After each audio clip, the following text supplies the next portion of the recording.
the college is quite a large one. It's got more than 10 sites. Really, whatever occupation you can think of, then we deliver the courses for that.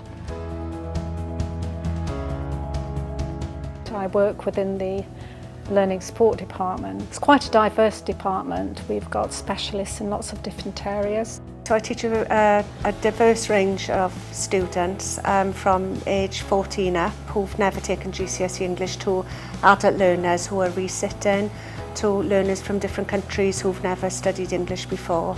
What we're trying to do is to help them progress through college with as much support as we can give them, but then also prepare them for employment.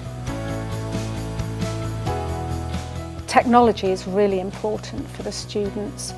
So one of the technologies we use is Text Helps Read and Write. It's on all of the computers across all the different sites that the college has, and we promote it not only as an exam access arrangement, but we also suggest that groups and tutors know about Read and Write in terms of using it as a teaching and learning tool in the classroom. At the beginning of the year, I'll usually go into all, certainly the level 1 and level 2 classes, the lower level classes, and I'll show all the students how to use the screen reading features, because that's the sort of bread and butter aspect and probably the most widely used.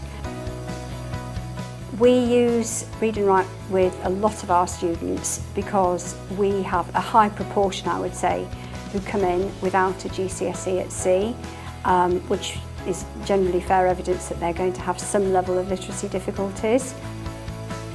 Well, lots of students say that they find the words are jumping off the page or they're jumbled up. They've really struggled to read a sheet of paper. Their spelling is obviously very tricky for them as well, so their reading skills and their writing skills are hindered by having dyslexia. I can read short sentences, but if it's like a big paragraph, I just look at it and just panic and think that I can't read it.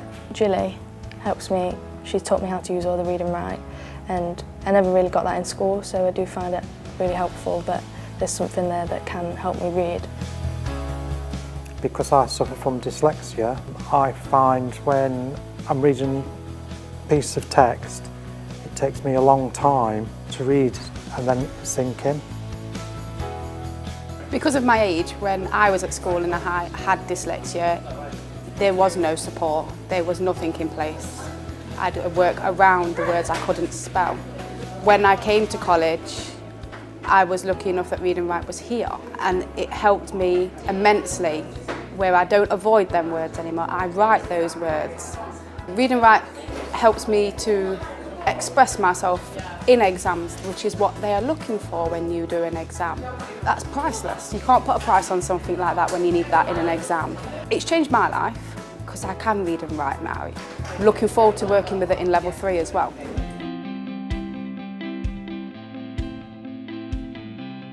I've never been good at me reading or writing, basically. He fully took on board the fact that he needed to get to grips with this and he needed to be separated from human support, and he took to it extremely quickly. He found it very user-friendly. Read and Write he uses in conjunction with Google Docs to proofread what he's written. And since I came here, she's got me more independent using things like Read and Write, just to check all my writing and all my punctuation and make sure everything's all correct. And on that basis he's passed level 1 and level 2 functional English.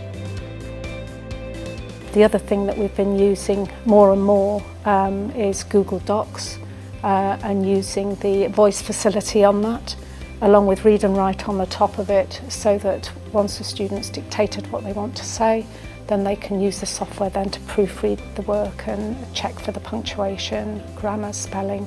And it just creates stronger assignment work, and it also helps the tutors because very often they're not having to mark a first draft, because Read and Write has created a better piece of work to begin with.